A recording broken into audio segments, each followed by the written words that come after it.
जिसे अल्लाह रखे उसे कौन छक्के। नाज़रीन, मुर्दा करार दिए जाने वाला शख्स एम्बुलेंस के एक झटके से दोबारा जिंदा हो गया। भारत में मुर्दा करार दिए जाने वाला शख्स एम्बुलेंस को झटका लगने से जिंदा हो गया।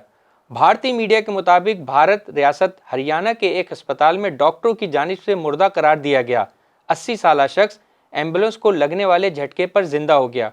डॉक्टरों की जानिब से 4 दिन तक वेंटिलेटर पर रहने वाले दर्शन सिंह की मौत की तस्दीक के बाद उनके रिश्तेदार लाश आखिरी रसूमात के लिए पटियाला से करनाल के करीब उनके घर ले जा रहे थे कि एम्बुलेंस के टायर एक गड्ढे में फंस गए।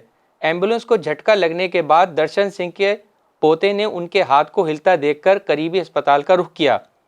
दर्शन सिंह के रिश्तेदारों का कहना था कि उनका दोबारा जिंदा होना मौजज़ा है।